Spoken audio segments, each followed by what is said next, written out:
बिस्मिल्लाहिर्रहमानिर्रहीम। नाज़रीन कराम, फ़तवा का लफ्ज़ दो मौक़ों पर इस्तेमाल होता है। एक उस मौका पर जब कोई साहिब इल्म शरीयत के किसी मसले के बारे में अपनी राय पेश करता है। दूसरे उस मौका पर जब कोई आलिम दीन किसी ख़ास वाक़े के हवाले से अपना कानूनी फ़ैसला सादिर करता है। एक अरसे से हमारे उलमा के यहाँ इस दूसरे मौके के इस्तेमाल का गलबा ज़्यादा हो गया है। इसका नतीजा ये निकला है कि इस लफ्ज़ का राय या नुक्ता नज़र के मफ़हूम में इस्तेमाल कमो बेश मतरूक हो गया है। चुनाचे अब फ़तवे का मतलब ही उलमा की तरफ से किसी ख़ास मसले या वाक़े के बारे में हतमी फ़ैसले का सुदूर समझा जाता है। उलमा इसी हैसियत से फ़तवा देते हैं और अवामुन नास इसी एतबार से उसे कबूल करते हैं। इस सूरत हाल में हमारे नज़दीक चंद मसाइल पैदा होते हैं। पहला मसला ये पैदा होता है कि कानून साजी और दीन व शरीयत से मुतल्लिक़ इंतज़ामी फ़ैसलों का इख्तियार ऐसे लोगों के हाथों में आ जाता है जो कानून की रूह से उसके मजाज नहीं होते। किसी मियाँ बीवी के माबैन तलाक़ के मामले में क्या तलाक़ वाक़े हुई है या नहीं हुई, उनका निकाह कायम है या बातिल हो गया है, रमज़ान या ईद का चांद नज़र आया है या नज़र नहीं आया, ये और इस नौइयत के बहुत से दूसरे मामला जो सर अदलिया और इंतज़ामिया से मुतल्लिक़ होते हैं, उलमा की फ़तवा साजी के नतीजे में गैर मुतल्लिक़ अफराद के हाथों में आ जाते हैं। दूसरा मसला ये पैदा होता है कि कानून की हाकमियत का तसव्वुर मजरूह हो जाता है और लोगों में कानून से रूगर्दानी के रुझानात को तक़वियत मिलती है। इसकी वजह यह है कि कानून अपनी रूह में नफाज का तकाजा करता है। अगर उसे नफाज से महरूम रखा जाए तो उसकी हैसियत महज राय और नुक्ता नज़र की होती है। गैर मजाज फ़र्द से सादर होने वाला फतवा या फ़ैसला हुकूमत की कुव्वत नाफिज़ा से महरूम होता है। इसकी खिलाफ वर्जी पर किसी किस्म की सज़ा का खौफ नहीं होता। चुनाचे फतवा अगर मुखातिब के पसंद के मुताबिक न हो तो वो उसे मानने से इनकार कर देता है। इसके नतीजे में ज़ाहिर है कि वो फतवा या वो कानून बेतौकीर हो जाता है। तीसरा मसला ये पैदा होता है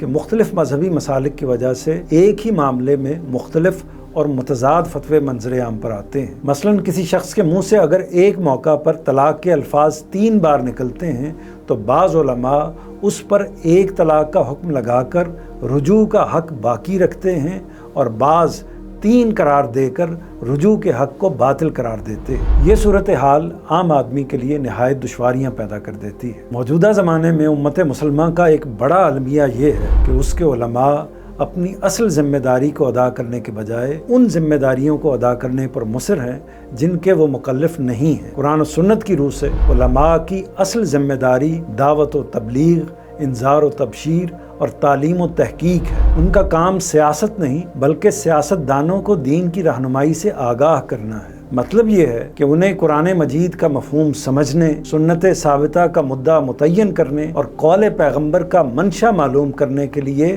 तहकीक करनी है और जिन उमूर में कुरान और सुन्नत खामोश हैं उनमें अपनी अक्ल व बसीरत से इज्तिहादी आरा कायम करनी है। उनकी किसी तहकीक या इज्तिहाद को जब अदलिया या पार्लियामेंट कबूल करेगी तो फिर वो कानून करार पाएगा। इससे पहले उसकी हैसियत महज एक राय की होगी और उसे इसी हैसियत से पेश किया जाएगा। इसका मतलब ये है कि उलमा को ना कोई हुक्म लगाना चाहिए, ना कोई फ़ैसला सुनाना चाहिए और ना कोई फतवा देना चाहिए। इसके बजाय उन्हें इल्म व इस्तदलाल की बिना पर अपना नुक्ता नज़र पेश करना चाहिए, अपनी राय देनी चाहिए। हुक्म लगाना, फ़ैसला सुनाना, कानून वज़ा करना, फतवा जारी करना दर हकीकत अदलिया और हुकूमत का काम है। किसी आलिम दीन या किसी और गैर मजाज फ़र्द की तरफ से इस काम को अंजाम देने की कोशिश सर तजावुज़। खिलाफत राशिदा के ज़माने में इस उसूल को हमेशा मलहूज़ रखा गया। शाह वलीउल्लाह मुहद्दिस देहलवी लिखते हैं, खिलाफत राशिदा के ज़माने तक वाज़ और फतवा